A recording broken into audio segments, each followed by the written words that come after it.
네, 격렬한 네, 환영 감사합니다. 먼저 옆에 사람과 함께 인사하겠습니다. 예수님의 이름으로 사랑합니다.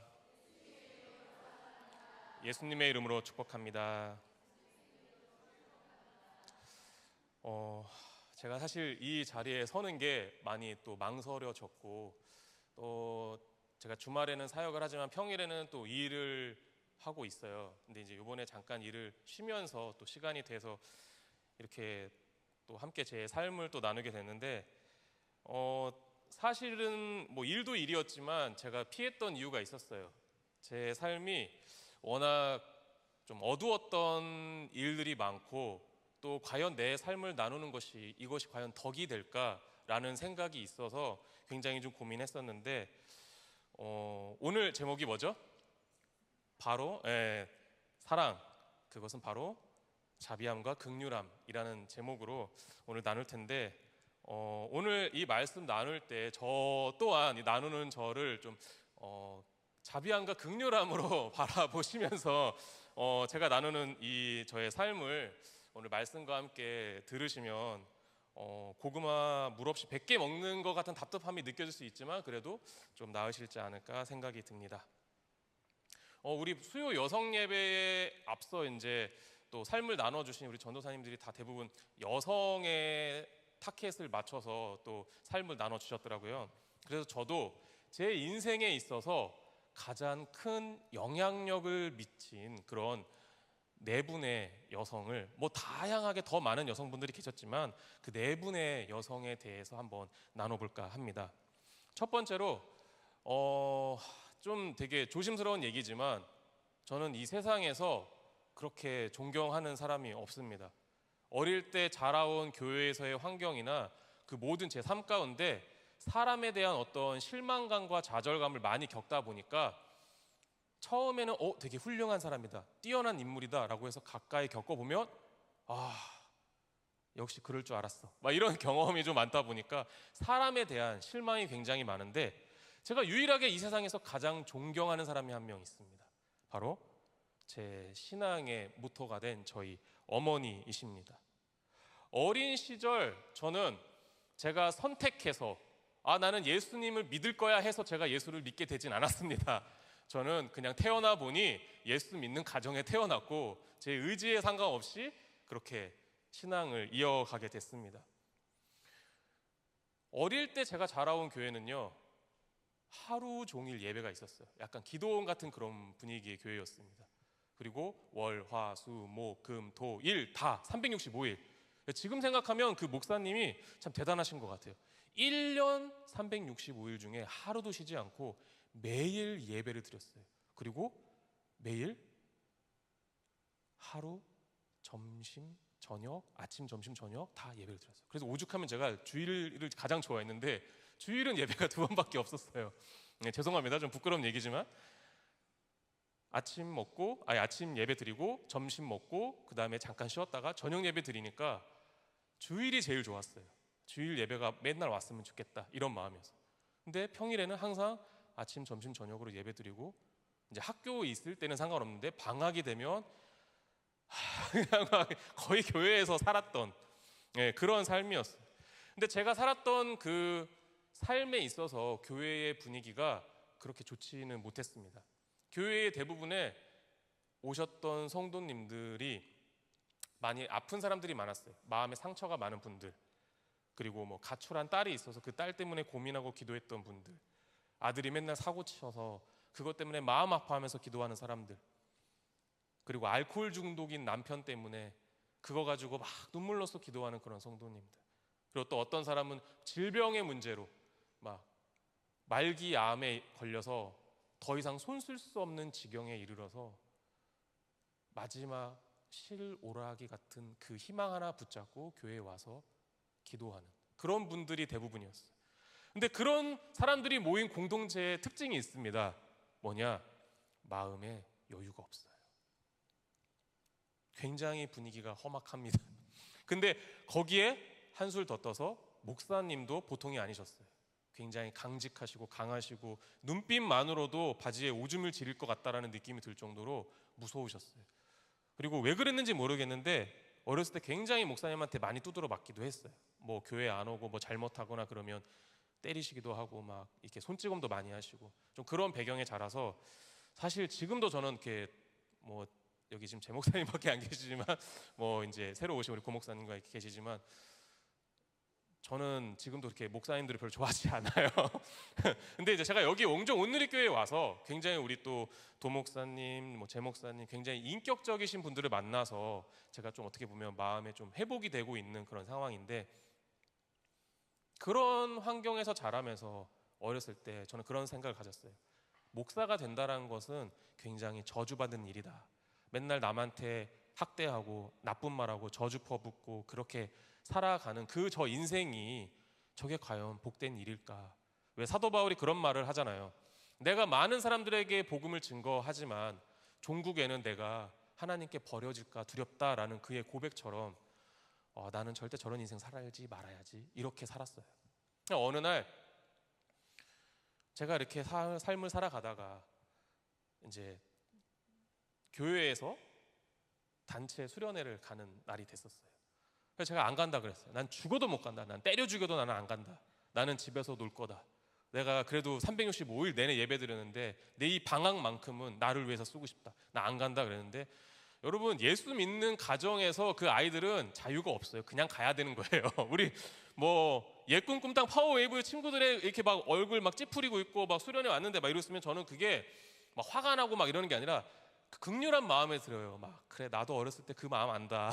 나도 그런 때가 있었다 하면서 막 좀 극렬한 마음이 드는데, 막 어머니한테 막 이제 안 간다고 막 고집 쓰다가 결국은 엄청나게 얻어맞고 수련회 장을 갔어요.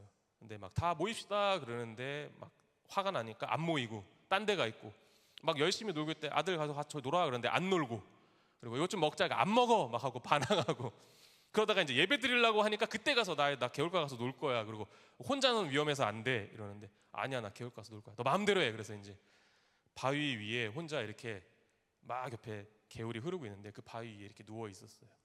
누워 있는데 제가 막 하나님께 고함을 쳤어요.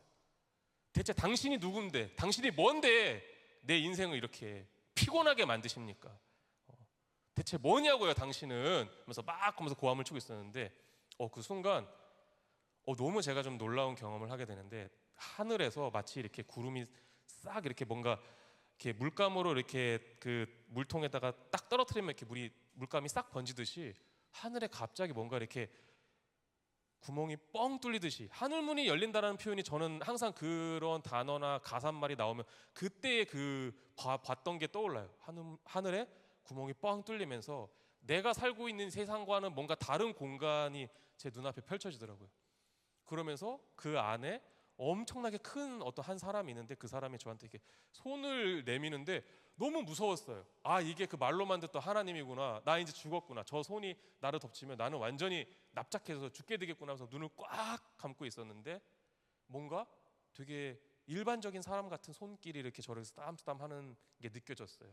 그래서 눈 좀 떠볼래? 해서 근데 막 눈을 못 뜨고 있는데, 눈 좀 잠깐 떠봐. 그래서 딱 눈을 떴는데 그 하늘에서 이렇게 뭔가 여러 가지들이 보여졌어요. 이걸 뭐 다 나눌 수는 없지만 제가 앞으로 살아가야 될 모습을 보여주셨어요. 근데 저는 개인적으로 그게 이렇게 와닿지는 않았어요. 난 그렇게 살고 싶지 않은데, 왜 하나님은 나는 목회자에 대한 분노도 많고 상처도 많고 아픔도 있는데 왜 그런 똑같은 인생을 나에게 허락하신 걸까? 막 그런 마음이 있었는데, 그리고 나서 제가 엄마한테 가서 엄마 내가 저기 누워 있었는데 막 이런 게 보였어. 그래서 막 엄마한테 막 얘기하니까 어머니가 가만히 이렇게 들으시더니 그날부터 저희 어머니의 어떤 행동이나 태도나 이런 것들이 많이 변하기 시작했던 것 같아요. 어머니는 그 전까지는 일반 우리 보편적인 어머니들과 똑같았어요. 근데 그 일을 겪고 그런 일련의 제가 어떤 영적인 체험들을 하는 것들을 어머니께 나눌 때마다 어머니가 저에 대한 양육의 방침을 달리 하시더라고요. 저는 어렸을 때 학업 성적 가지고 어머니한테 매를 맞아본 적이 없어요. 보통 그 나이 때 요즘 애들은 뭐 학교에서 안 맞는다 그러더라고요. 그래서 야 너희들은 진짜 복 받은 애들이다 막 이러면서 제가 얘기를 했는데, 전도사님은 어렸을 때 지각만 해도 앞에 엎드려 뻗쳐 시켜놓고 빠따 때리고 막 이랬었는데 너네는 참 복 받은 세대를 살아가고 있다 이렇게 얘기했거든요. 어렸을 때 정말 많이 맞기도 했었어요. 근데 저희 어머니는 학업 성적으로 저를 때리거나 그런 적은 없어요. 다만 어머니가 매를 드시는 때가 있었는데 제가 고집을 피우거나 아니면 주일 예배를 안 가거나 아니면 예배 시간 때 헌금 드리라고, 물질 드리라고 준 헌금을 오락실에 가서 탕진하거나 그럴 때는 정말 이렇게까지 해야 돼? 라는 생각이 들 정도로 막 어머니가 사정없이 막 매를 드셨어요. 한 번은 친구가 야, 너 여의도에 쌍둥이 빌딩이라는 데 가봤어? 그러니까 그게 뭔데? 그랬더니 야, 거기 가면은 막 그 LG라는 회사에서 막 최고로 막 과학 최고의 기술력을 다 담은 그런 것들이 거기 다 있대. 되게 신기해. 나 한번 가봤거든. 너무 좋아. 그래서 야, 근데 거기 얼만데? 그랬더니 야, 애들은 공짜래. 그래서 제가 이제 거기에 눈이 번뜩해가지고 자전거 타고 이제 여의도까지 갔어요. 가가지고 이제 막 신나게 놀고, 그날이 주일이었습니다. 막 신나게 놀고 이제 집을 돌아오는데 이제 걱정이 되는 거예요. 이제 나 이제 엄마한테 죽었다. 예, 예배를 빼먹었으니까. 막 집에 가는데 자전거를 이렇게 질질 끌면서 막 가고 있는데 왜 이렇게 그 옛날 골목길은 정말 이렇게 그 가로등도 그렇고 이렇게 듬성듬성 있어요. 왜? 막 듬성듬성 있는데 막 그 골목길을 막 가고 있는데 그 성경에 나오는 사망의 음침한 골짜기는 여기를 두고 말하는 것 같아요. 막 그 음침한 그 골목길을 막 이렇게 올라가고 있는데 저 끝에 한 여인이 서 있습니다. 네, 누가 봐도 저희 어머니예요. 근데 아무 말을 하지 않아요. 그냥 이렇게 빤히 쳐다보고 있어요. 그런데 제가 막 최대한 천천히 조금이라도 그 매맞는 그 시간까지 늦춰보려고 천천히 가는데 그냥 중간쯤 가니까 어머니가 고함을 치더라고요. 빨리 하나 하면서. 그래가지고 막 엄청나게 맞았던 기억이 납니다. 그래서 저희 어머니는 교육 방침이 그랬어요. 그런 식으로 저를 양육하셨습니다. 그리고 제가 있던 그 교회는 저처럼 어린 나이에 목회자로서의 소명을 받은 친구들이 여럿 있었어요. 저를 포함해서 한 7명 정도 있었는데 이 친구들은 특별 관리 대상이에요. 매일 학교 마치면 학원 갔다가 바로 교회로 와야 되고, 교회 오면 강대상 앞에 무릎 꿇고 3시간씩 기도해야 돼요. 그게 무슨 어디 사찰절도 아니고 기도를 시키는데, 기도하다가 거기 여자 전도사님이 한 분 계세요. 그분이 이렇게 가다 졸고 있잖아요. 그러면 대나무 같은 걸로 이렇게 딱 때려요. 근데 소리가 툭 이래요. 근데 엄청 아파요. 소리는 되게 안 아픈 것처럼 소리가 나는데 엄청 아파요. 그래서 이게 어깨를 탁 쳐요. 그러면서 너 1시간 기도 더 해. 그래서 저는 최고로 오래 해본 게 8시간까지 했어요. 막 이렇게. 그러면 잘 졸지 말아야 되는데, 그 생각해 보세요. 초등학교 이제 3학년짜리 애가 여기 강대상 앞에 무릎 꿇고 기도 3시간을 시키는데 무슨 기도를 할 수 있겠어요. 그러니까 하다가 이제 막 하고 하면 또 탁 치고 기도하라고. 막 그런 삶, 막 기도하면서 하나님 제발 빨리 어른 되게 해주세요. 제가 어른 되는 날 여길 떠날 겁니다. 막 이러면서 막 이런 기도를 했는데 너무 고통스러웠어요. 그리고 왜 그렇게 이제 그 교회는 방언을 그렇게 중요하게 생각했는지, 그 또래 중에 한 친구는 방언을 못 받았어요. 그러니까 방언 못 받으면 여기서는 사람 취급을 못 받아요. 그래서 막 방언 받을 때까지 막 뭐 더 기도하라 그러고, 보통 다른 친구들 3시간씩 기도하면 이 친구는 5시간씩 기도시키고, 너가 기도 똑바로 안 하니까 방언 못 받는 거다 하면서 막 괴롭혀요. 그러니까 나중에 이 친구가 방언을 하더라고요.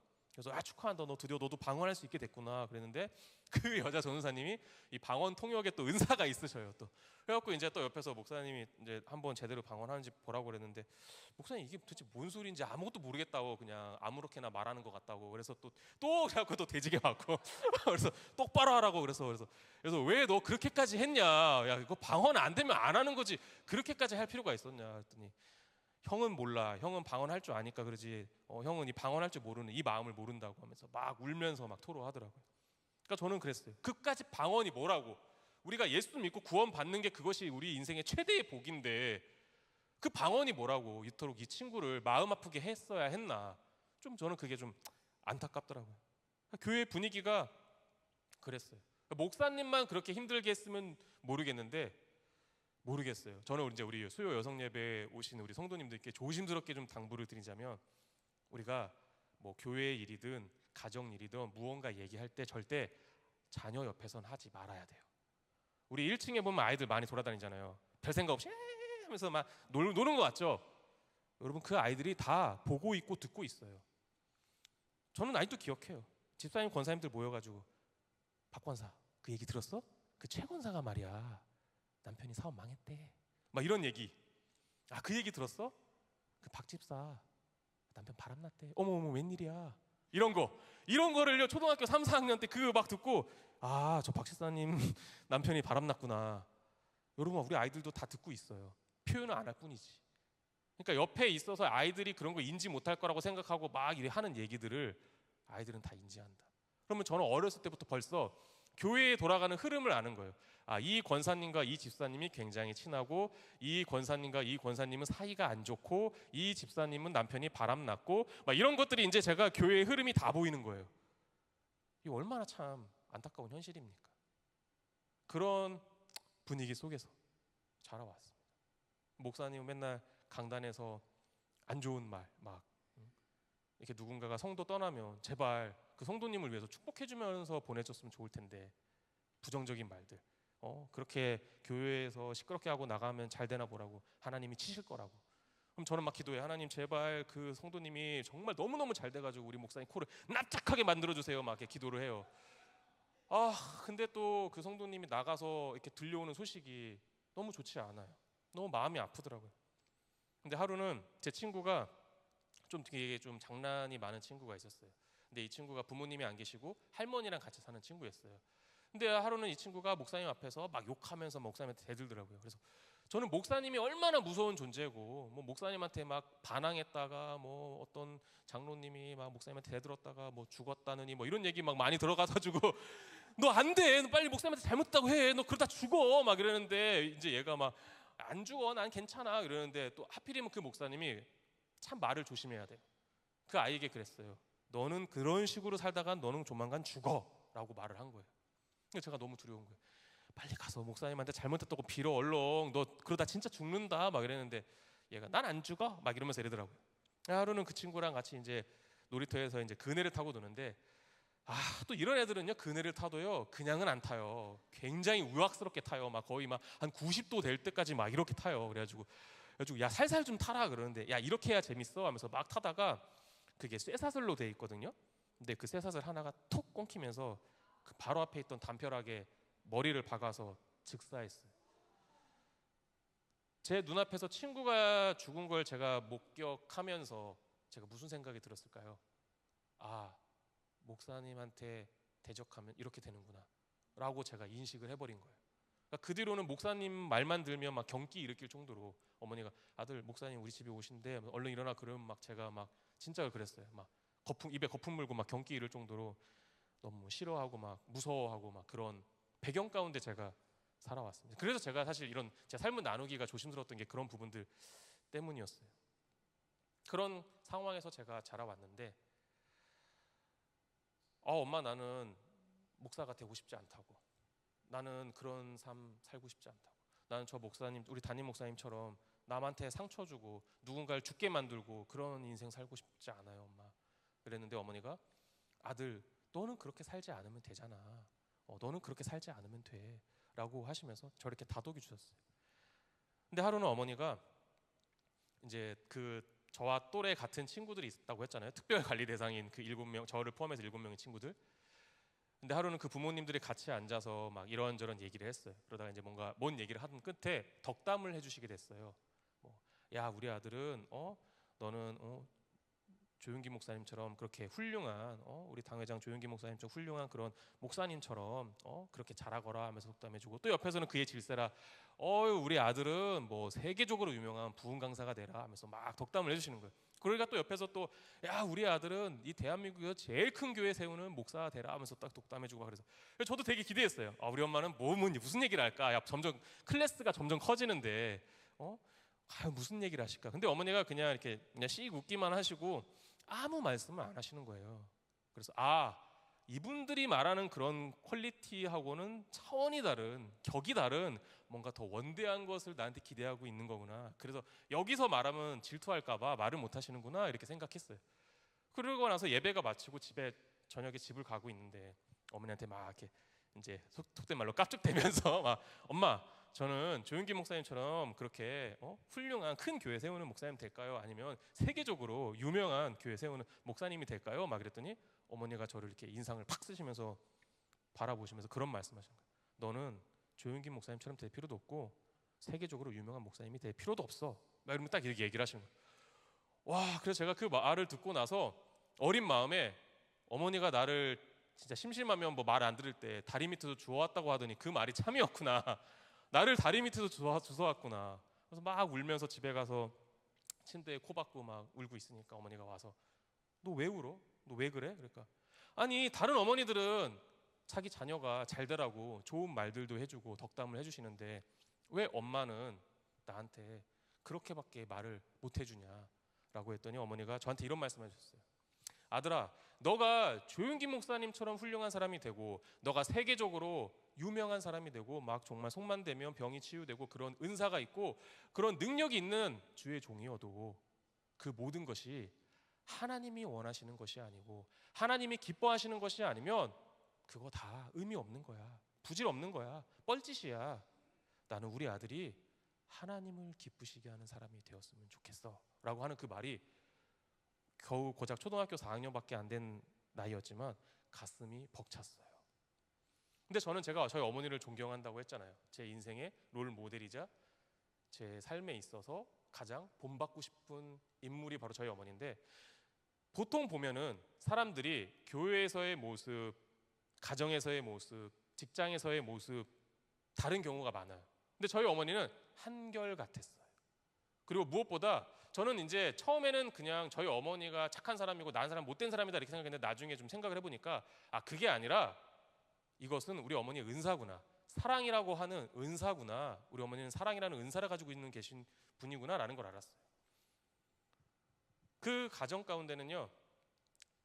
부산에서 딸을 데리고 그 서울까지 올라오신 한 그 엄마와 딸이 있었어요. 근데 이 딸이 그 성폭행을 당해서 이렇게 좀 정신이 이렇게 나가버린 그런 좀 어려움이 있는 지체였어요. 그래서 이 딸을 살리고자 이 교회가 워낙 뭐 목사님이 뭐 안수하고 축복기도 하면 뭐 암이 말기암이었는데 그게 암이 축소돼 갖고 다시 수술할 수 있는 단계가 되고 뭐 집 나갔던 남편이 돌아오고 막 이런 얘기를 어떻게 들었나 봐요. 그러니까 이제 그 교회에 와서 문제 해결 받으려고 오신 거예요. 근데 처음에는 목사님도 되게 잘 대해 주셨어요. 근데 생각해 보세요. 부산에서 여기까지 왔는데 이분이 뭔가 경제 활동을 하는 것도 아니고 교회 유아실에서 이렇게 신세를 지는데 돈이 어디 있겠어요. 더 이상 헌금을 낼 수 없는 상황이 되니까 목사님이 점점 이렇게 차별하기 시작하시더라고요. 그게 보였어요. 어린 제 눈에는. 근데 어머니가 사람들도 그분을 업신여기고 무시하고 함부로 대하고 이러는데 저희 어머니는 항상 이렇게 평일에 저희 집에 초대해서 응?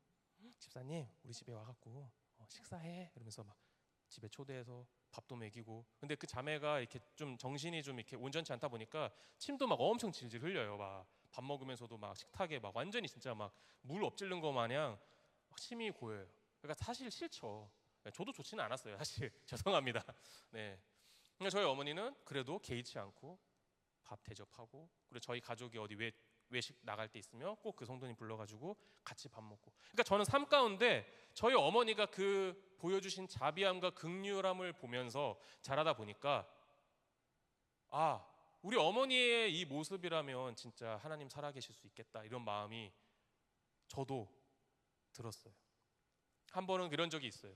어머니가 저희 그 교회의 사업이 완전히 망해서 남편은 부재 중이고 그 여집사님 한 분이 아들과 딸 두 자녀를 데리고 와서 교회에서 이렇게 막 눈물로써 살려주세요 하나님 하면서 막 기도하시는 그런 성도님이 계셨는데 그 두 친구들이랑 같이 놀다가 이제 뭔 얘기 끝에 제가 나 오늘 집에 가면 엄마가 맛있는 거 해준다고 했다. 막 우리 엄마가 오늘 새우튀김이랑 내가 좋아하는 새우튀김이랑 오징어튀김 해주기로 했다 하면서 막 자랑을 했어요. 그랬더니 얘가 우리 집은 오늘 쌀 없다고 했는데 뭐 이렇게 얘기하는 거예요. 그래서 엄마한테 그랬어요. 엄마 저기 집사님네는 쌀이 떨어졌대. 막 이러니까 이제 엄마가 그러면은 그 애들 오늘 저녁에 같이 와서 집에서 놀라 그래. 그렇게 해서 집에 데려왔어요. 그리고 어머니가 이제 데려와서 같이 놀고 밥 먹고 그래서 어머니가 이제 반찬이랑 이렇게 싸서 보내주신 거예요. 근데 중요한 건 반찬은 있지만 중요한 뭐가 없죠? 쌀이 없잖아요. 다음 날 어머니가 마트에 가서 쌀을 샀어요. 쌀 큰 거 40kg짜리 포대를 갔는데 어머니가 들기 힘드니까 아들 네가 좀 들어 그러는 거예요. 그래서 이거 초등학생 저도 사실 버거워요. 그래서 구루마에 이렇게 질질 끌면서 막 찡찡이 대면서 엄마 이거 그냥 배달시키지 하면서 막 이러는데 이제 이거 우리가 먹을 거 아니야 그러더라고요. 그래서 그걸 막 질질 끌고 가는데 그 집사님 집이네. 그래서 그 집사님이 이제 지하에 이제 그 쪽방에 그 지하에 그 반지하도 아니에요. 그 반지하 옆에 그것도 되게 작은 쪽방에 사셨는데 거기에 이제 들어갔는데 제가 이렇게 뭔가 뿌듯하게 말하고 싶었어요. 내가 이거 힘들게 가져왔다. 그래서 집사님 하고 외치는데 어머니가 딱 제 입을 틀어막더라고요. 그래서 조용히 하라고, 입 다물라고. 그래가지고 나 이거 힘들게 가져와서 자랑하고 싶은데 너 여기 가만히 있어라. 그래서 어머니가 쌀포대를 그 문 앞에 탁 놓고 그리고 이제 같이 왔어요. 그래서 엄마 나 근데 목말라. 나 집사님 집에 가서 물 좀 얻어먹고 오면 안 돼? 했더니 집에 가서 먹어. 그러면서 데려오시더라고요. 그래서 저도 그 행동이 이해가 안 됐어요. 아니 쌀을 가져다 줬으면 우리가 이거 쌀 갖다 놨어요 드셔요 하고 말은 해줘야 될 거 아니에요. 근데 어머니가 그냥 그렇게 놓고 간 거예요. 근데 나중에 저는 이제 그 성도님이 간증을 하면서 저희 어머니가 참 지혜로운 분이었구나라는 걸 알았어요. 나중에 제가 중학생이 되어서 이제 그 성도님이 간증하는 걸 듣게 됐는데 이런 말을 하시는 거예요. 남편 사업 망해서 완전히 가정 박살나고 여기 진짜 완전히 초라한 집에 왔는데 자기가 벨도 없어서 어디 가서 이렇게 쌀 한 포대 꿀 그럴 마음도 안 되고 내가 지금 돈이 없다고 말하는 것도 자존심이 상한 그런 상황인데 당장 쌀은 떨어졌고 애들 밥은 먹여야 되는데 또 우리 진 권사님이 진 권사님 저희 어머니예요. 우리 진 권사님이 반찬은 주셨지만 쌀이 없는데 하나님 나 어떡합니까? 나 좀 도와주세요 기도했는데 다음 날 보니까 이제 문 앞에 쌀 한 포대가 있는 걸 보고서 이거 배달 잘못된 것 같은데 이거 먹어도 되나 말아야 되나 한참 고민하다가 결국에는 드셨대요. 드시고 내가 나중에 잘못 온 거면 그냥 내가 먹었으니까 갚아주겠다 이러면 되지 하고 드셨다고 하더라고요. 근데 하루가 지나고 이틀이 지나고 일주일이 지나고 2주가 지나고 3달이 지나도 이 쌀을 잘못 오인 배송이면 분명히 찾으러 올 텐데 찾으러 오질 않는다라는 거예요. 그래서 이 성도님은 하나님이 나에게 우리 가정에게 쌀을 보내주셨구나. 그래서 그거를 간증하시더라고요. 그래서 내가 갖고 온 건데라고 하면서 제가 이렇게 약간 이러니까 제스처를 취하니까 어머니가 제 허벅지를 꾹 누르면서 입 다물어라 막서 꼭 이러더라고요. 그래서 집사님 그거 나예요. 내가 갖고 온 거야. 막 이러면서 말하고 싶었는데 어머니가 그런 지혜. 그러니까 아마 그분이 굉장히 이제 워낙 부유하게 사셨던 분이라 만약에 어머니가 진짜 선심 쓰면서 막 이렇게 얘기했으면 안 받았을 거예요. 근데 그렇게 하지 않았으니까 받은 거죠. 저는 어머니의 그런 삶을 통해서 나는 어머니처럼 살아야겠다. 어머니처럼 그렇게 따뜻한 인생을 살아야겠다. 나는 그런 삶을 추구하며 살아야겠다라고 하면서 제 삶의 신앙의 베이스를 다지게 됐습니다. 그래서 저는 지금도 어머니께 이제 자주 통화하는 편인데 우리 진 여사님 내가 세상에서 제일 존경하는 사람이 누구죠? 그러면 이제 어머니가 씩 웃어요. 그러면 네 우리 어머니입니다. 네. 기도 많이 해주세요. 막 이러면서 이제 막 얘기를 하는데 저희 어머니가 제 인생의 가장 큰 롤 모델이십니다. 두 번째로 제 인생에 또 영향을 미치신 한 선생님이 있습니다. 어릴 때부터 저는 집에 컴퓨터가 있어가지고 컴퓨터를 장난감처럼 가지고 놀았어요. 당시에 저 어릴 때만 해도요 집에 컴퓨터 있는 친구는요 반에서 한 명 있을까 말까예요.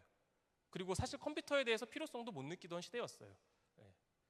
근데 컴퓨터가 집에 있었고 또 이제 아버지가 학교 서무과장이셨는데 이제 학교에서 이제 부품이라 이런 거 교체하게 되면은 다 이렇게 폐기 처분하거든요. 아버지가 어차피 버리게 될 거 아까우니까 집에 갖고 오세요. 그럼 막 앞에 보면 정부 막 찍혀 있고 막 이런 게 집에 되게 많아요. 막 스탬플러 이런 거 있는데 막 거기 보면 열어보면 정부 막 이렇게 돼 있고 막 이래요. 어차피 폐기 처분하는 거 버릴 거 그냥 내가 집에 갖고 오는 거다. 그래서 막 그런 게 있더라고요. 그래서 컴퓨터로 막 이렇게 하고 그래서 되게 익숙해요 사실 컴퓨터가. 그러다 어느 날 좀 부끄러운 얘기지만 제가 학업 중에 가장 못했던 게 수학이었어요. 그래서 어머니가 우리 아들을 어떻게 하면 수학 점수를 좀 올릴 수 있을까 고민하던 끝에 그 동네에서 가장 유명한 입시 전문 학원이 있어가지고 거기에 저를 보내셨는데 그 학원 원장님이 그러는 거야. 야 내가 너를 수학에 빠져가지고 헤어나오지 못하게 만들어주겠다고 그 원장님 막 그러면서 너무 기대했죠. 막 감사합니다 막 열심히 하겠습니다 막 이랬는데 그 학원이 조금 기분 나빴던 게 하나 있었는 게 뭐냐면 성적이 나오면 1등부터 10등까지 그 홈페이지에 이걸 올려요.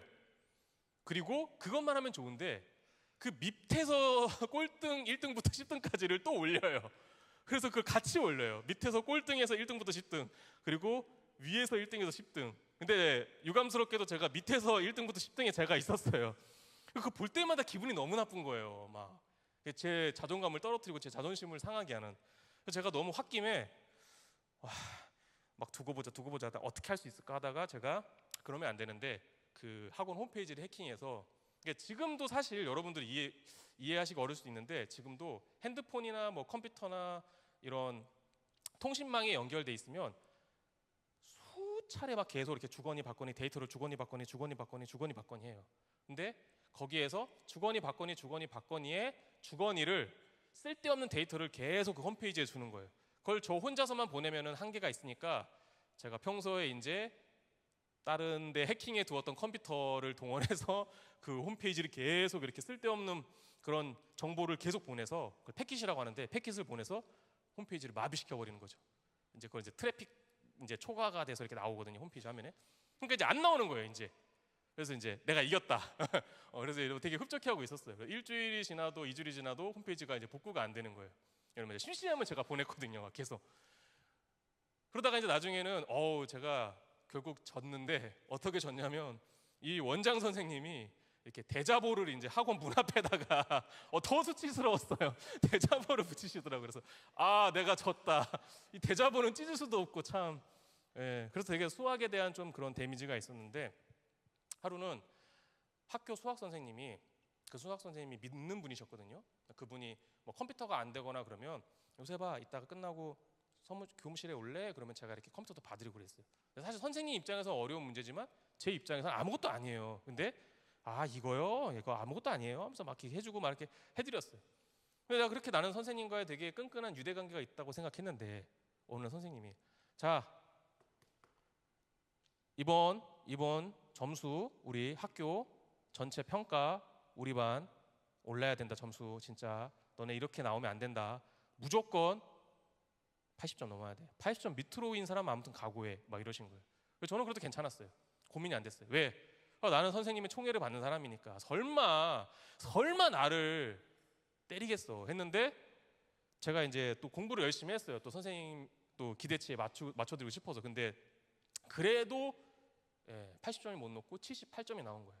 근데 저는 되게 잘한 거였어요. 왜냐면 평소에 제가 한 40점, 60점 왔다 갔다 했거든요. 나름 저는 성의를 보인 거예요. 근데 2점이 모자른다고 선생님이 요셉이 조금만 하면 잘할 수 있는데 왜 이래? 나와. 그러더니 막 빡 때리는 거예요. 그래서 너무 화가 났어요. 내가 그동안 우리 선생님 얼마나 컴퓨터를 많이 봐드렸는데 나한테 이럴 수가 있나. 여러분 이게 이해가 안 될 수도 있는데, 요즘은 우리 전화 한 통 하면은 당일 오거나 늦어도 다음날 오잖아요. 그때만 해도 컴퓨터 AS 받으려면 일주일 뭐 내지는 뭐 예약이 많아질 때는 뭐 한 달도 걸리고 그랬어요. 그러니까 나는 그렇게 될 거 하루 만에 그 단 몇 분 만에 처리를 해드렸는데 나한테 이렇게 보복을 하실 수가 있나. 그래서 제가 되게 분한 마음이 있었는데, 그렇게 두들겨 패놓고 또 요셉이 이따 마치고 교무실에 와. 그래서 또 컴퓨터를 또 시키더라고요. 야 요셉아 이거 왜 안 되는 거야? 그래서 와 선생님 너무하다. 그렇게 팰 때는 언제고 또 시키시네. 그래서 제가 또 스리슬쩍 선생님이 이거는 제가 볼 때 제가 지금 디스켓을 하나 갖고 있는데 이 디스켓으로 한번 프로그램을 한번 설치해 봐야 될 것 같아요 하면서 디스켓 놓고 제가 이렇게 해킹 프로그램을 설치해 놨어요. 그리고 나서 바로 집에 가가지고 이제 선생님은 컴퓨터에 뭐가 저장돼 있나 어떻게 하시나, 우리 선생님 파일 하나 지워가지고 아주 당황스럽게 만들어야지 막 그런 못된 마음을 갖고 있었는데, 이렇게 막 뒤적거리다 보니까 거기에 뭐 이렇게 선생님이 남편분이랑 이렇게 어디 여행 계획 잡은 내용도 있고, 나는 그렇게 두들겨 패놓고 여행 가실 생각에 아주 좋으시겠어요 선생님 하면서 막 꿍시렁꿍시렁 하면서 이제 보는데 중간고사 기말고사 그 문제지가 있는 거예요. 그때 되게 마음이 두근두근했어요.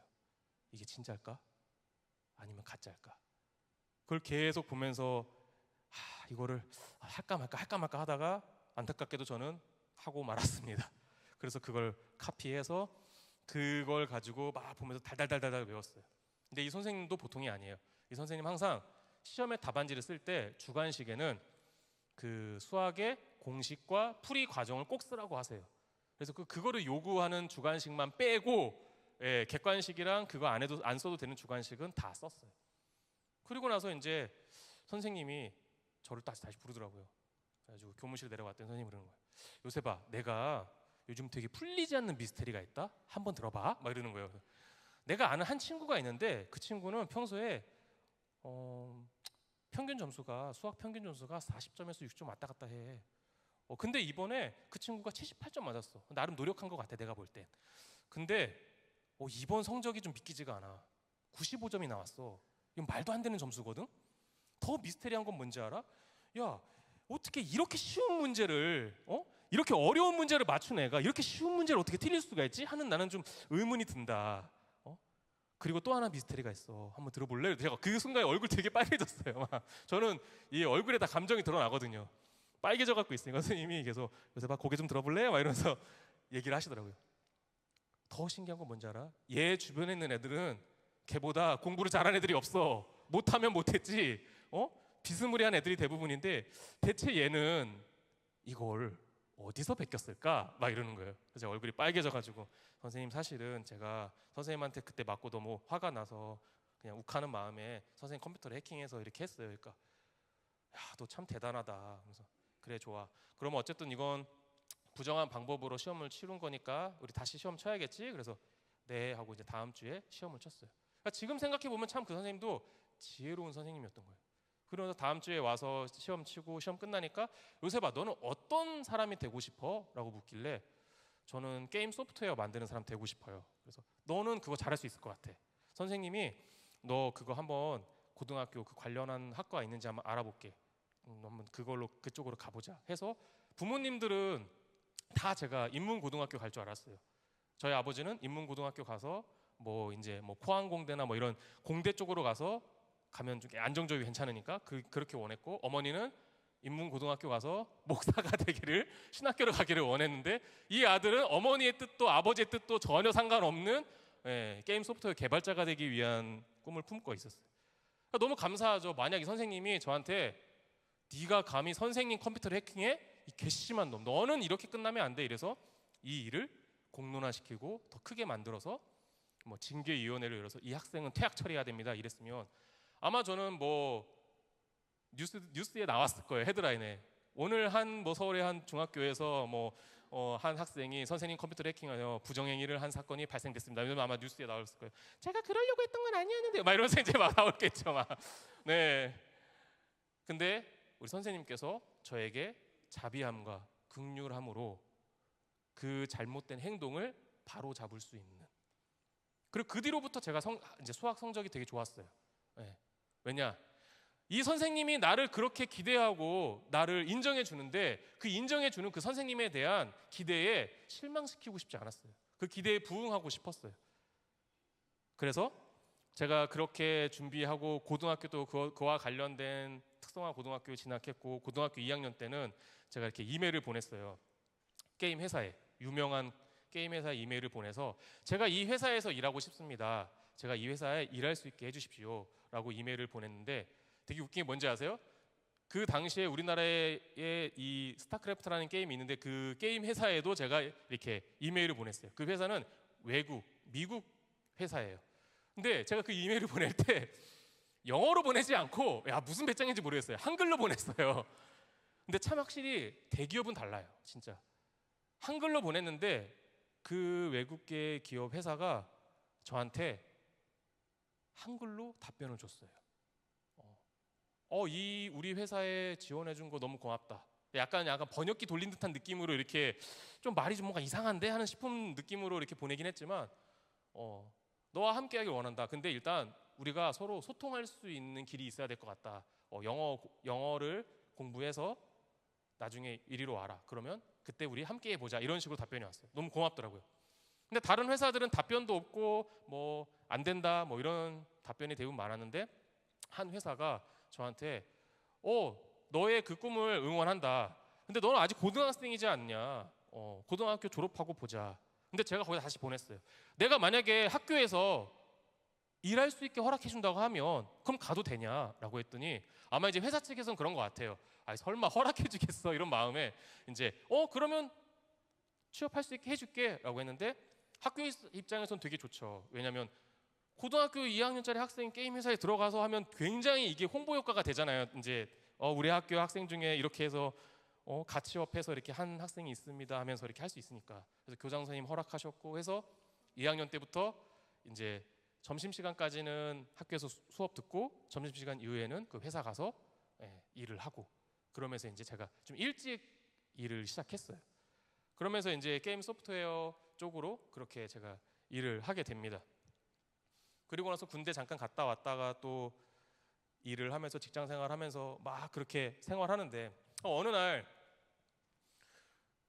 제가 버스 타고 가고 있는데 앞에서 꼬마애 둘이 이렇게 막 떠드는 얘기가 들리는 거예요. 제가 개발하고 있는 게임이 이렇게 총 빠바바방 쏘는 그런 게임이었어요. 근데 앞에서 제가 볼 때는 초등학생 같아요. 근데 제가 만드는 이 게임은 초등학생이 할 수 없는 게임이에요. 그러니까 보나마나 부모님의 주민등록번호를 도용해서 게임을 하고 있는 거겠죠. 근데 이 친구들이 앞에서 그러는 거야. 야, 나 오늘 누구누구 내가 머리통 날려갖고 내가 헤드샷 맞췄다. 그리고 내가 이게 둘이 일렬로 서 있는데 머리통 2개 다 날렸어. 막 이러는데 순간 제가 마음이 뭐지? 내가 지금 이 아이들에게 이런 영향을 끼치려고 내가 지금 이 자리에 있는 건가? 그러니까 저는 제가 이 게임 소프트웨어 만드는 개발자의 삶을 살고 있지만 마음 한켠에는 언제든 내가 하나님이 콜링하는 날이 오면 다시 그 길을 갈 거라는 그런 마음이 한켠에는 있었어요. 근데 내가 언젠가는 내가 목회자가 될 사람인데 내가 지금 여기서 뭐 하고 있는 거지? 이게 정말 하나님이 보시기에 옳은 건가? 막 약간 이런, 물론 이제 제가 그 아이들 게임하라고 만든 건 아니에요. 근데 그 순간에는 그런 좀 마음이 없잖아 있었어요. 그리고 신앙과의 갈등. 게임 회사가 되게 막 사람들이 놀러 다니는 줄 알았는데 일이 되게 고돼요.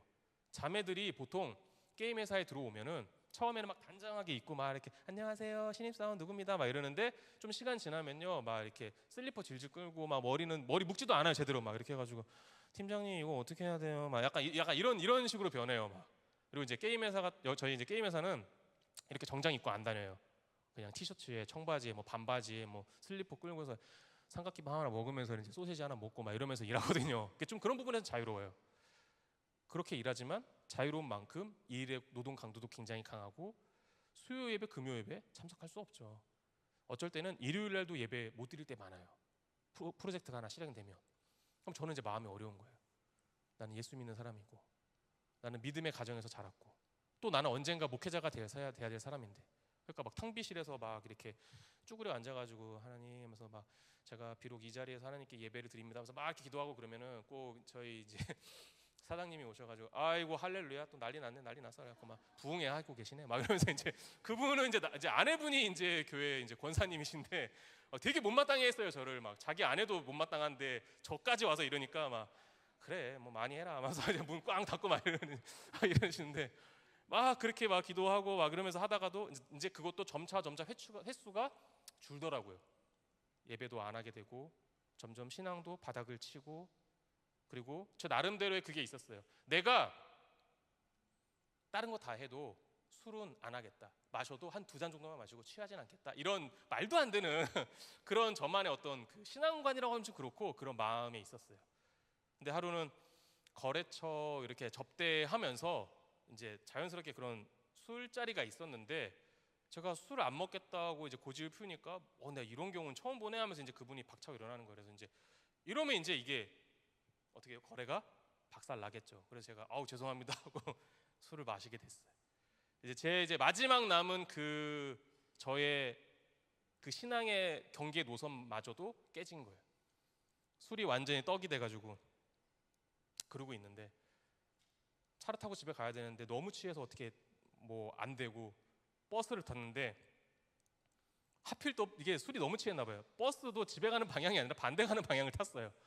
근데 다행히 그 버스는 여의도로 한 바퀴 돌아서 다시 집으로 오는 버스여서 그래 뭐 어차피 또 돌다 보면 집이겠지 하고 그래서 이제 이러고 이기로 뒤에 뒷자리에서 누워 있는데 앞에 두 자매가 막 떠드는 소리가 들리는 거예요. 막 오늘 진짜 금요철야 예배 때 오시는 그 목사님 너무 말씀 은혜되지 않아? 나도 너무 기대돼 하면서 막 이번에 어디 선교 갔다 오셨다고 했는데 나 진짜 거기서 말씀 나누는 거 듣고 싶어 막 이러면서 얘기를 하시는 거예요. 그 두 자매님들이. 그래서 제가 딱 그 얘기 들으면서 오늘이 금요일이구나. 내가 오늘 금요일인지도 모르고 이렇게 살아가고 있구나 라고 얘기를 하고 있는데 방송이 들려요. 교회예요. 그래서 교회? 그래, 오랜만에 금요일에 예배 좀 드려보자 해가지고 교회에 갔어요. 그래서 여기 앞에로 치면 한 3줄, 4줄 정도 되는 앞에 자리에 제가 앉았는데 어머니 항상 그랬거든요. 뒷자리에 앉지 마라. 꼭 교회 얼마 안 있으면 떠날 사람들이 꼭 맨 뒷자리에 앉더라 막 그래요. 그래서 아마 지금 제가 여기 영종 온누리교회에서 뒷자리에 앉는 거 보시면 어머니 엄청 화내실 거예요. 그래서 그 짓거리 하지 마라. 그래서 항상 예배는 앞에 가서 들어라. 그 앞에서 은혜가 넘친다. 그래서 또 그 술이 떡이 돼가지고 희한해요. 그래서 앞에 가서 앉았어요. 근데 너무 치사한 게 사람들이 제가 딱 앉으니까 앞, 뒤, 양, 옆 아무도 제 옆에 안 앉는 거예요. 술 냄새가 엄청 나니까요. 뭐 이해합니다. 근데 너무 치사할 정도로 진짜 이렇게 없어요. 막 그러고 있는데 마음이 막 너무 어려운 거예요. 그리고 옆에 안수 집사님 한 2분이 이렇게 왔다 갔다 하시면서 아우 쟤를 어떻게 끌어내야 돼 말아야 돼 막 이러고 있어요 막. 그리고 이제 막 화가 나는 거예요. 막 되게 마음에. 아니 너네가 뭔데 날 정죄해. 우리 하나님도 내가 너무 불쌍해서 이렇게 나를 인도해 주셨는데 이렇게 교회로 나를 이렇게 오게 하셨는데 니네가 뭔데 나를 정죄해. 막 이런 마음이 들어서 그래 나 이제 오늘 이 예배를 마지막으로 2번 다시 나 이제 교회 안 온다. 내가 하나님이 살아계심을 우리 예수님이 나를 위해 구원해 주신 것을 내가 부정하진 않지만 난 2번 다시 너희들하고는 신앙생활 안 한다. 약간 이런 마음으로 있었어요. 그래가지고 이제 막 그러고 있는데 또 그렇게 생각하니까 너무 서글픈 거예요. 오늘 이 예배가 마지막으로 생각하니까 너무 막 서럽고 속상한 거여서 막 그래서 울었어요. 그러니까 이분이 이 안수지사님 한 분이 이렇게 오름을 쉬면서 이제 나가달라고 이렇게 하려다가 제가 막 우니까 막 뻘쭘해가고 다시 가시더라고요. 그래서 막 울었어요. 막 너무 서럽더라고요. 이 예배가 내 인생의 내 삶의 마지막 예배라고 생각하니까 그렇게 서러울 수가 없어요. 막 울고 있으니까 어떤 한 여자 권사님이 이렇게 제 옆에 이렇게 앉으셨어요. 그러더니 그래도 의인이 한 명 있네 하면서 막 그래도 나는 이제는 2번 다시 교회 안 올 거야 하면서 막 울고 있는데 목사님이 막 무슨 설교를 했는데 그때 무슨 설교를 하셨는지 기억 하나도 안 나요. 그냥 나는 오늘 이 예배가 마지막이다. 나는 이것이 끝이다. 이러고 있는데 기도하는 시간이 됐어요. 그래서 막 하나님 저는 이제 이 오늘을 기점으로 예배는 드리지 않겠습니다. 그러나 하나님 제가 예배를 드리지 않는 것 뿐이지 제가 당신을 부정하는 것도 아니고 당신이 살아 계심은 전 믿습니다. 막 이러고 있는데 갑자기 제 손이 붕 떠오르는 거예요. 뭐지? 하고 이렇게 곁눈질러 보니까 그 권사님이 제 손을 이렇게 들어가지고 잡아서 자기 가슴에 이렇게 품으시더라고요. 평소 같았으면 제가 왜 이러세요? 이럴 텐데 그럴 힘도 없었어요. 막 울다 지쳐가지고 마음대로 해라 막 이러고 있었는데 그분이 이제 제 손을 이렇게 손에 품으시더니 기도를 해주시더라고요. 그래서 무슨 기도를 하나 이렇게 들어봤더니 이렇게 기도하시더라고요. 하나님, 그토록 세상 가운데서 하나님 말씀대로 살고자 노력했던 이 아들이 오늘 그 마지막 버티고 버텼던 그 모든 것이 오늘 박살나고 이 자리에 왔습니다. 하나님 이 아들을 긍휼히 여겨주세요 라고 기도를 해주시는 거예요.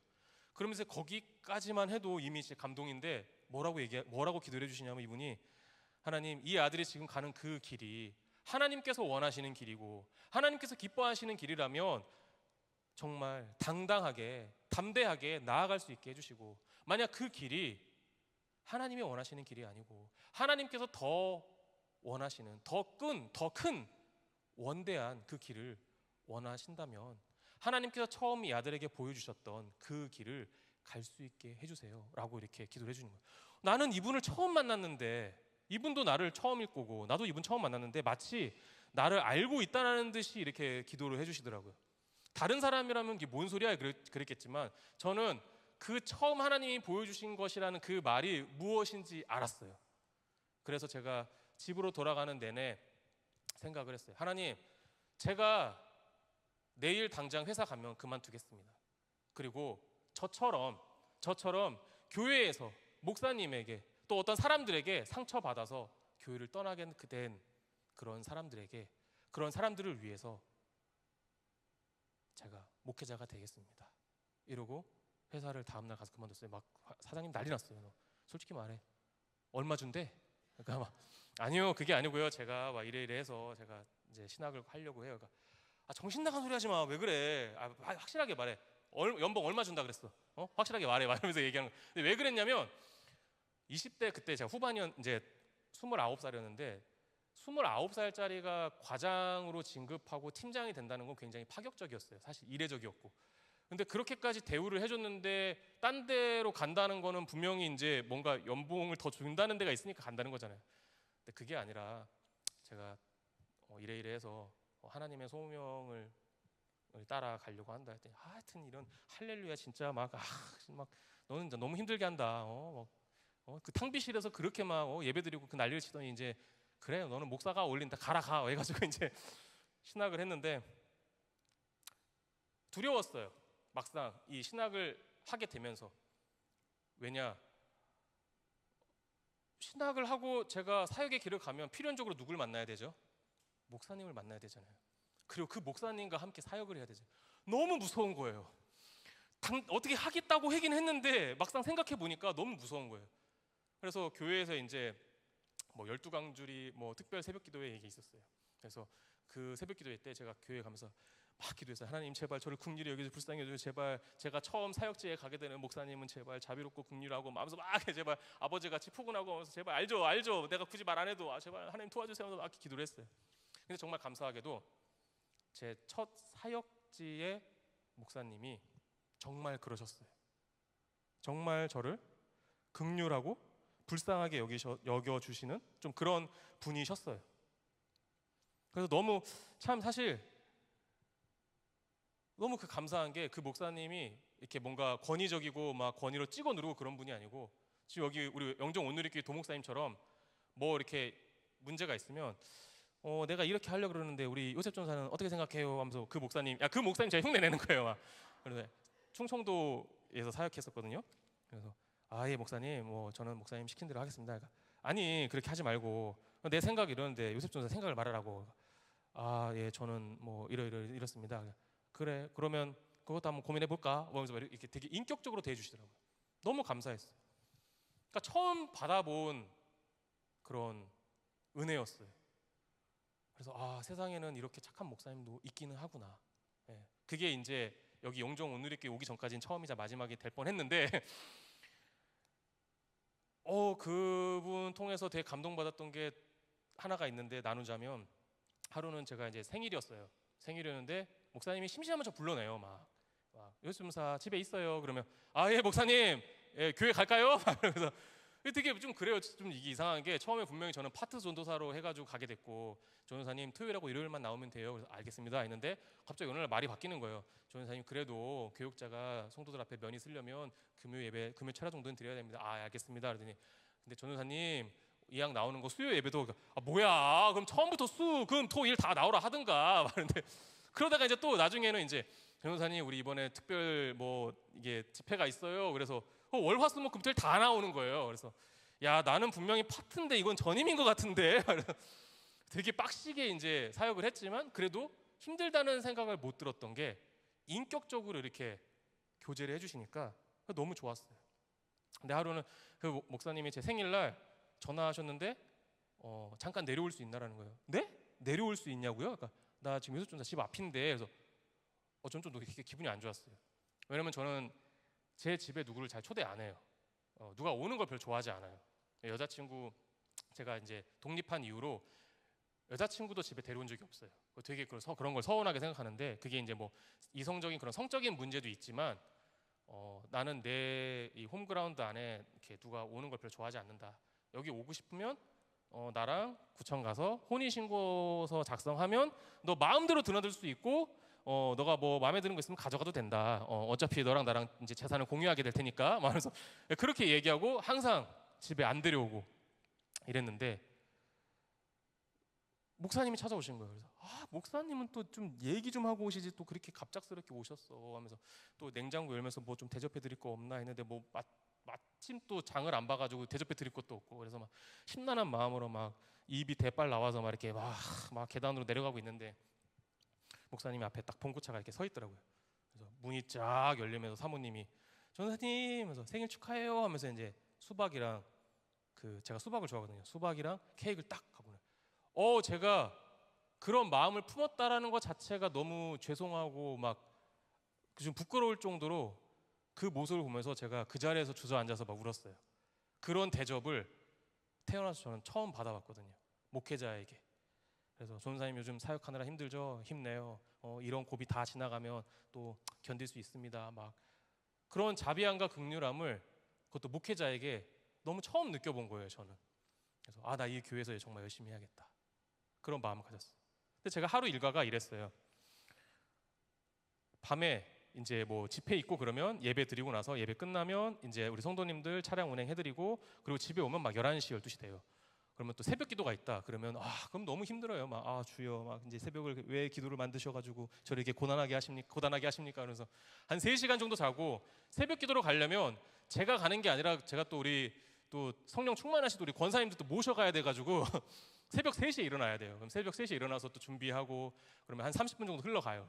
그리고 또 제 차 타고 가서 이제 교회에다 파킹해 놓고 교회 봉고차 타고 또 우리 성도님들 모시고 다 채워가지고 가면, 교회 도착하면 한 이제 5시쯤 돼요. 그럼 5시에 또 내려다 드리고, 또 불길 같은 성신이요 이거 하고, 또 이제 주여 기도하겠습니다 하고 이제 뭐 기도하고 나서 이제 어쩌고 하다 보면은 이제 한 6시 반쯤 돼요.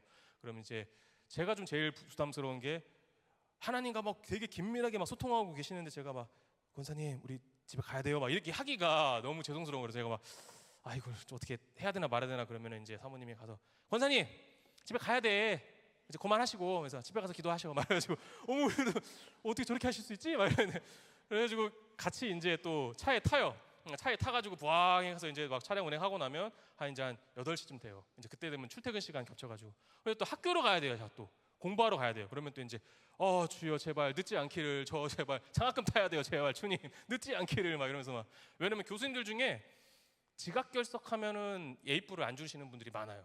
그래서 내가 A뿔을 받으려면 최소한 A 정도는 나오려면 지각 결석은 절대 하지 말아야 돼서, 막 그 교회 봉고차 부앙 해갖고 그 출력도 안 좋은 그 봉고차를 막 밟아가면서 막 가서 공부하고 갔다 오면은 또 집에 잠깐 한숨 돌렸다가 내가 이러고 있을 때가 아니지 하서 또 교회 가서 또 미리 문 샷다 올리고, 또 예배 또 목사님 마이크만 들 수 있게 딱 이렇게 다 세팅해 놓고, 그리고 이제 앞에서 잠깐 이제 묵상 기도하면서 주여 오늘 하루가 또 이렇게 가는군요, 주여 언제까지 이렇게 살아야 할까요? 막 이러고 있는데, 하루는 그러다가 제가 예배 시간에 너무 피곤했나 봐요.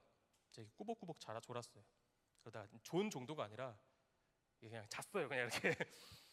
그러니까 이제 그런 저의 모습이 짠했든지 이렇게 되게 저를 잘 챙겨주시는 권사님이 있는데, 그 권사님이 항상 저한테 우리 전도사님 하면서 우리 전도사님 보면 너무 좋더라 하면서 이렇게 그 사탕을 한두 개도 아니야, 한 움큼을 이렇게 주세요. 근데 그 한 움큼이 뭐 오렌지 사탕, 뭐 레몬 사탕, 포도 사탕 이런 거면 좋은데 계피 사탕이에요. 계피 사탕을 한 움큼을 저한테 이렇게 주세요. 그러면 너무 고맙지만 달갑지는 않아요. 그래서 이렇게 제 여기 주머니에 쑥 넣어줘요. 그러면 감사해요. 그러다가 나중에 이제 그거를 그대로 빼서 이제 사무실에, 교육자 사무실 이렇게 서랍에다 넣는데, 나중에 가면 사탕이 이만큼 쌓여 있어요. 막 그래서 이제 뭐 목사님 이렇게 보다가 우리 요셉 전사 계피 사탕을 참 많이 좋아하는가 봐. 그래서 아닙니다 목사님, 오해십니다. 막 이러고, 많이 들어요 막 이래가지고. 근데 그 권사님이 그날은 저한테 이렇게 뭔가를 또 이렇게 또 쑥 집어넣으세요. 또 우리 권사님 또 계피 사탕 집어넣고, 그래요 계피 사탕 먹고 정신 차리겠습니다 하고 이러고 있었는데, 그 원사님이 그거 주시면서 전사님, 우리 전사님 기도하고 있어요, 힘내요 막 이러는 거예요. 근데 이제 제가 이제 다 마치고 교회 셔터 문 내리고 그리고 이제 집에 차를 타고 가고 있는데, 사거리에서 신호가 걸려가지고 문득 그 생각이 나는 거예요. 권사님이 또 계피 사탕 주셨지? 오랜만에 계피 좀 먹어볼까 하고 이렇게 주머니에 쏙 넣는데, 그 사탕 보면 그 봉지 껍데기에 까칠까칠한 부분이 있잖아요. 근데 그 까칠까칠함이 안 느껴지고 뭔가 부들부들한 뭔가 종이 느낌이 나더라고요. 그래서 편지를 쓰셨나? 그래가지고 딱 보니까 제가 눈물이 터졌어요. 꾸깃꾸깃한 돈 3만 원짜리가 이 만 원짜리 3장이 꾸깃꾸깃하게 이렇게 넣어져 있었던 거예요. 제가 더 마음이 울컥했던 건, 그분이 풍요롭냐? 아니에요. 나라에서 보조금 받고 사시는 분이에요. 그분에게 그 3만 원 굉장히 큰 액수일 거예요. 그거 보나마자 눈물이 터져가지고 제가 엉엉 울었어요. 막 뒤에서는 빵빵하고 난리 나고, 가만히 있어 이것들아 나 지금 감동받았단 말이야 하면서 막 울고, 눈물이 막 너무 나니까 운전을 못 하겠더라고요. 막 눈물이 앞을 가린다는 게 그런 말인 건가 봐요. 그걸 겪으니까 제가 내가 이러고 있을 때가 아니다. 내가 이렇게 피곤하다고 졸고 이러면 안 되겠다. 더 열심히 이분들을 위해서 열심히 섬기고 충성해야겠다. 막 그런 마음이 타오르더라고요.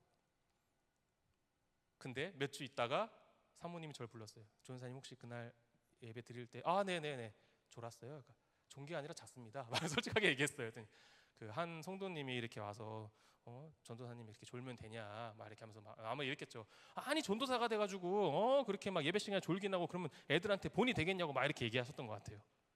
여러분 제가 말하고 싶은 게 그거예요. 자비함과 긍휼함. 옆에 우리 성도님이나 누구 권사님이나 집사님이나 누군가 졸고 있다면 그걸 보고서 아유 그냥 집사 직분 받은 지 얼마나 했다고 벌써 저러고 있어 이게 아니라 저분이 요즘 가정에 어려움이 있나? 좀 문제가 있나?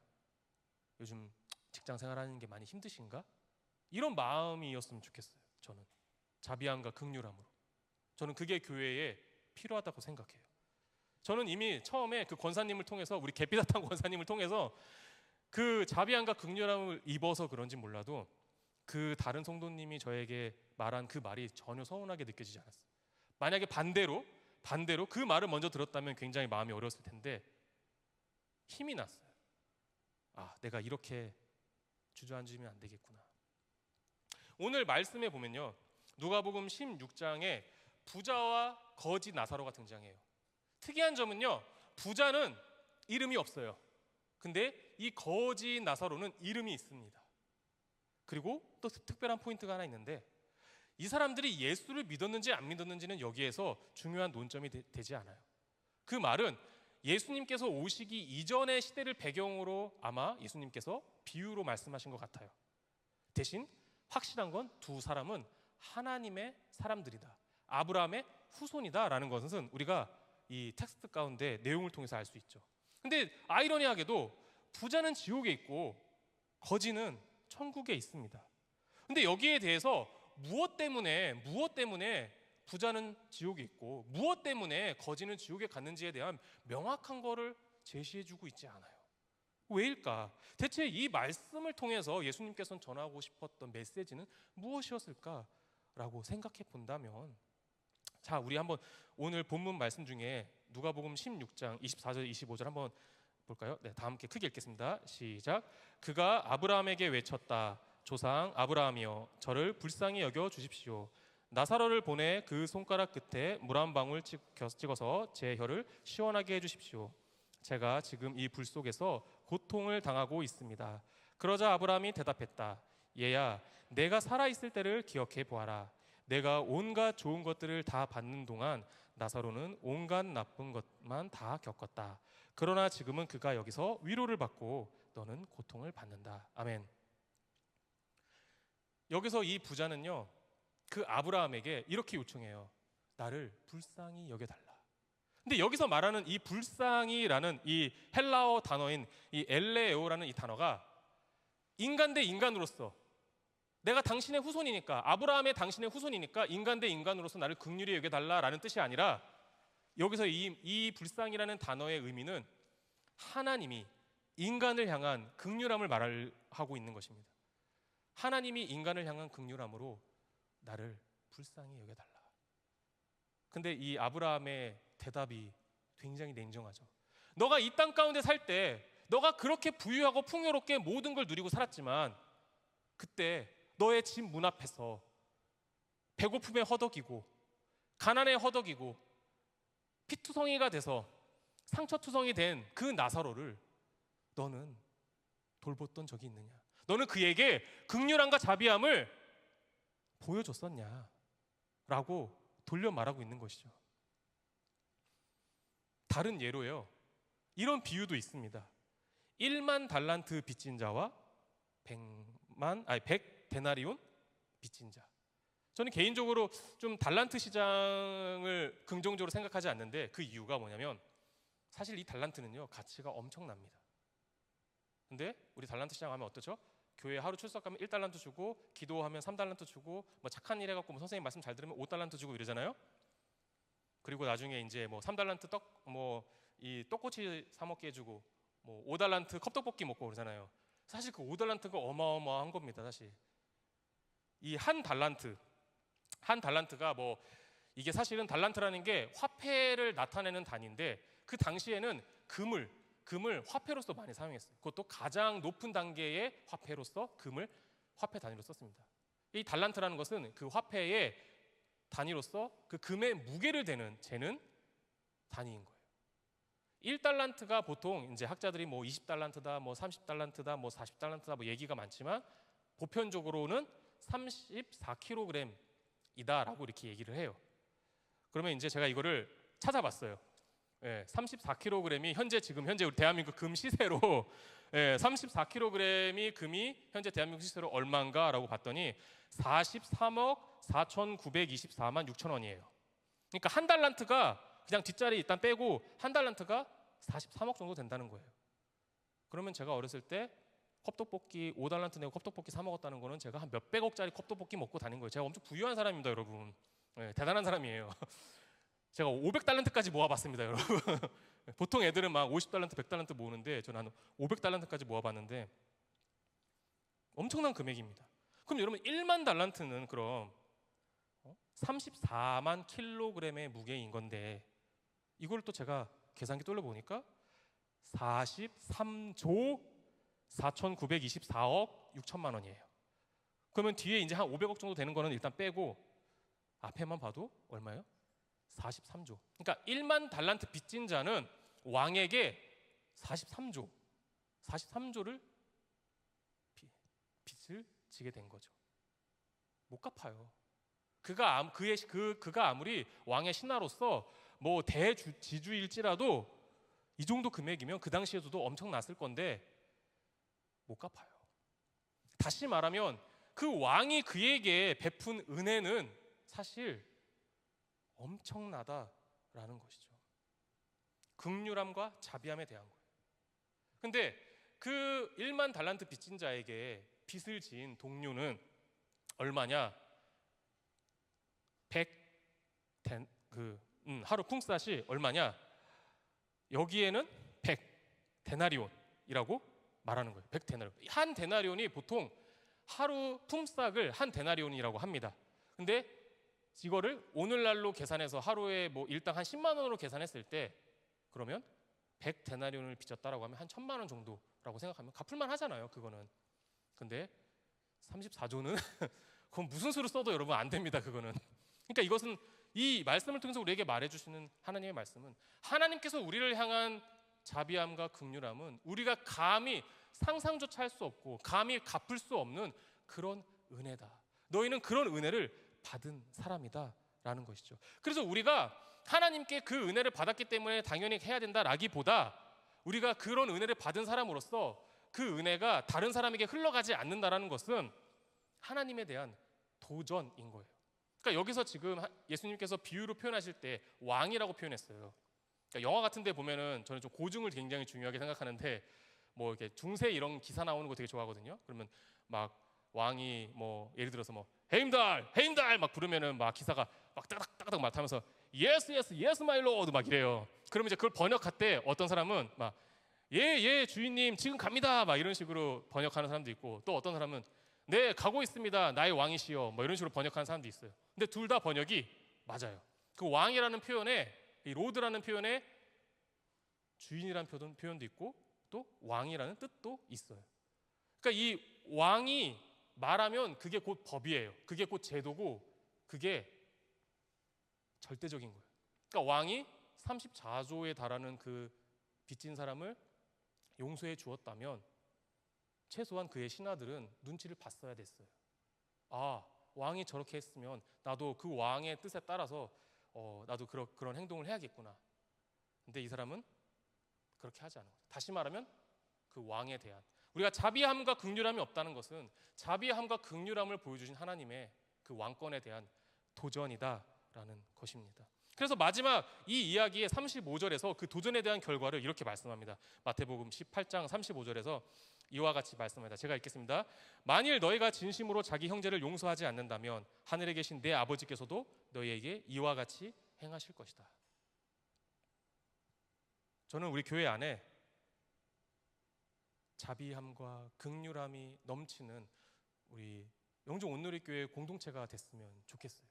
어떤 사람들은 그래요. 한국 교회는 이제 곧 무너질 것이다, 추락할 것이다, 부정적으로 말하는 사람도 있고, 이제는 한국 교회는 대형 교회 몇몇 교회 빼고는 이제는 축소화될 것이다, 어쩌면 유럽 교회처럼 될 수도 있을 것이다, 이렇게 말하는 사람들도 있어요. 저는 그렇게 생각하지 않습니다. 우리가 사랑을, 자비함과 긍휼함만 가지고 있다면 절대 우리 한국 교회는 무너지지 않는다, 저는 그렇게 생각합니다. 마지막으로 네 번째, 저에게 새 삶을, 새 생명을 주신 이 권사님 이야기를 하고 마치려고 하는데요. 사역을 하다 보니까 현실이 그렇더라고요. 이게 부교육자 생활하면서 이게 사례비가 뭐 짜다 뭐 이런 얘기하는 게 아니에요. 예, 그거 가지고는 생활이 공궁해요. 그래서 평일에 막 일을 하기도 하고 막 이랬는데, 제가 하루 한 번은 이런저런 일을 하다가 이 일도 어렵고 저 일도 어렵고 막 이러다가 이벤트 행사하는 일을 하게 됐어요, 아르바이트로. 근데 일을 해보니까 이 일이 너무 재밌고 저한테도 적성이 맞고, 또 무엇보다 이거는 비전이 있겠다라는 생각이 들었어요.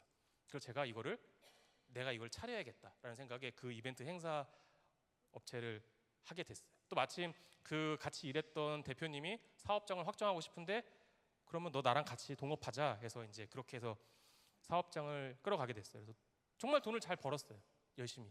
너무 좋더라고요. 제가 여기서 사실 나눌 말은 아닌데, 교육자로서 할 말은 아닌데, 여러분 그 돈 버는 재미가 얼마나 재밌는지 아십니까? 통장에 분명 내 통장에 얼마 전까지만 해도 몇십만 원밖에 없었는데 막 몇백만 원, 몇천만 원, 막 한 1년 지나니까 몇 억이 돼 있고 막 와, 돈 버는 재미가 너무 쏠쏠한 거예요. 이러다가 나 부자 되겠는데? 막 이런 마음도 들고, 그런 마음으로 이렇게 한 해 한 해 점점 살아가다가 어느 날 뉴스가 나오는데, 뭐 중국에서 무슨 어떤 질병이 발생했는데 뭐 그게 한국에도 미칠 영향으로 보입니다, 막 이러는 거예요.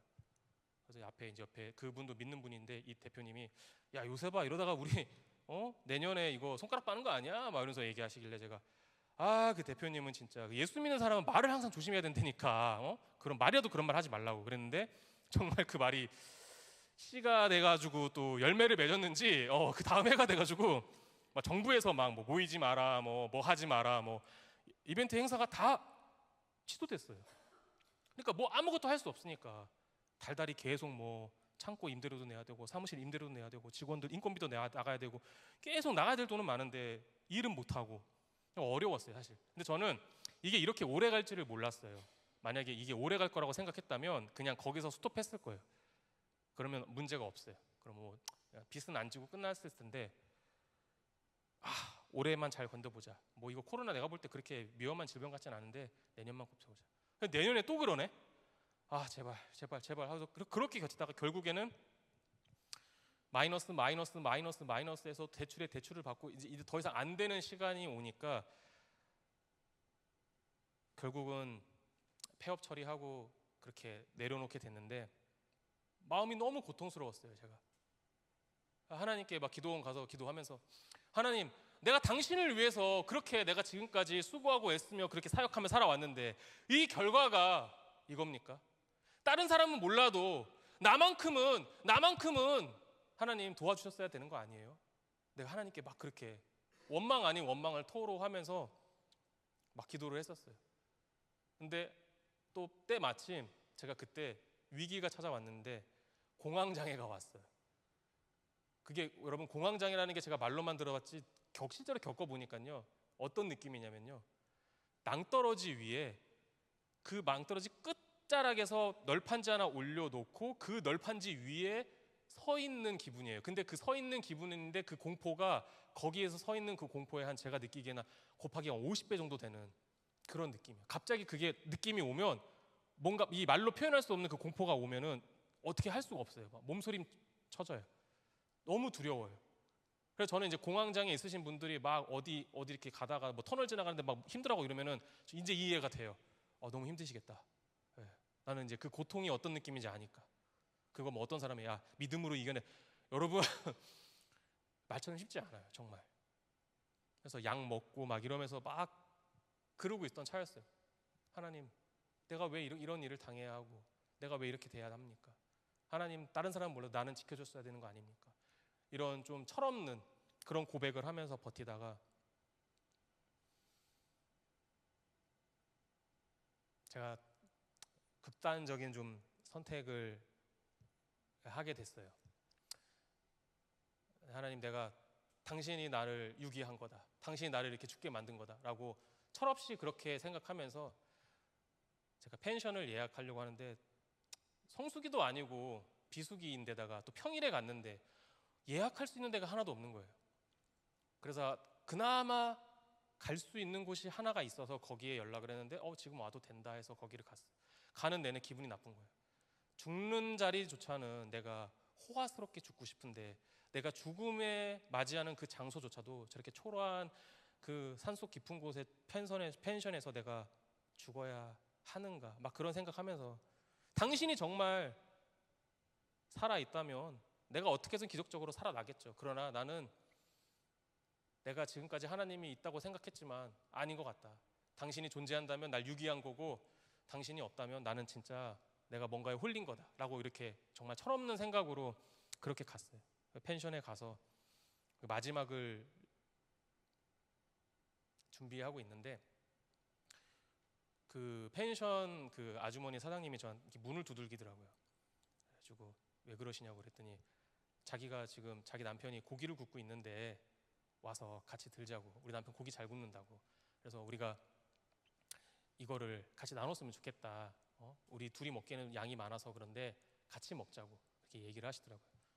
문득 생각에 왜 우리 그런 속담이 있잖아요. 뭐 먹고 죽은 귀신 때깔도 없다고 이런 뭐 기독교적인 그런 메시지는 아닌데 뭐 흘려 들으세요. 네. 뭐 그런 얘기가 있는 것처럼 그래 어차피 죽을 거 뭐 고기 먹고 죽자. 그래서 그냥 고기를 같이 먹었어요. 그러면서 제가 이제 그분에게 설득당하게 되는데 얘기를 나눠 보니까 이분이 참 하나님의 그 저의 인도하심이 참 너무 감사하고 그런 게, 이분이 교회 권사님이셨어요. 근데 이분이 유방암으로 투병 중이신 분이셨는데 항암 치료하셔서 이제 나으셨는 줄 알았는데 다시 또 재발되셔서 지금 이제 다시 또 항암 치료 또 받다가 또 이제 다시 이어서 가느니 마느니 이런 고민에 계시더라고요. 그래서 나는 항암 치료 여기서 중단하려고 한다, 이런 상황이었어요.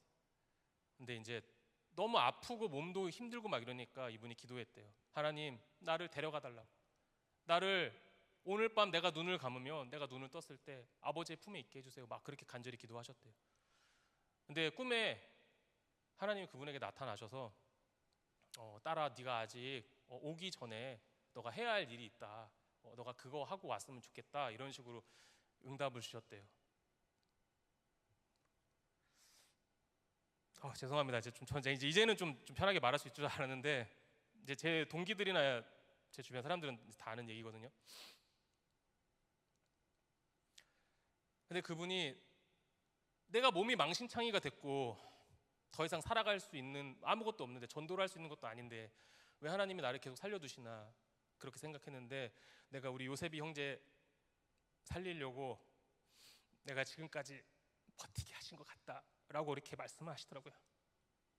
그래서 제가 너무 죄송했어요. 내가 뭐라고, 내가 이렇게 철없는 이 김요셉이라는 사람이 뭐라고 하나님이 그분을 그렇게 고통스럽게 견디게 하셨어야 했나. 그래서 그분의 그 삶을 나눈 그 간증을 듣고서 제가 목숨을 끊을 수가 없었어요. 그래서 제가 다시 마음을 추스려서 돌아왔는데, 뭐 돌아왔어도 상황이 나아진 건 없죠. 이미 뭐 사업 완전히 막 다 빠그러지고 빚은 막 수억 원대에 있고 막 이런데, 하나님, 그냥 죽게 내버려뒀을 수도 있는데 왜 그분을 아프게 하시면서까지 저를 살리셨어야 했습니까? 라고 제가 되물었어요. 그리고 나서 감사하게도 하나님께서 또 이런저런 상황 가운데 또 그 빚진 것들을 어느 정도 좀 탕감할 수 있게 해주시고, 물론 뭐 지금도 저는 이렇게 남은 금액이 있어서 갚아가고 있긴 하지만 그 감당할 수 없는 금액을 또 많이 또 하나님께서 이 모양 저 모양으로 또 갚을 수 있게 상황을 만들어 주셨어요. 또 창고도 빨리 빠지게 해주셨고, 그렇게 하나님께서 저한테 이렇게 삶을 인도해 주셨습니다. 물론 저는 지금도 제 삶이 그렇게 뭐 녹록지는 않아요. 그래도 제가 두 번 다시 그런 선택을 하지 않는 이유는 그런 마음으로 하루하루를 살아가는 것 같아요. 그 성도님이 그 권사님이 저를 위해서, 누군지도 모를 한 청년을 위해서 그 고통을 감내했듯이, 하나님, 나도 누군지도 모를 그 영혼을 위해서 오늘 하루를 버티며 살겠습니다.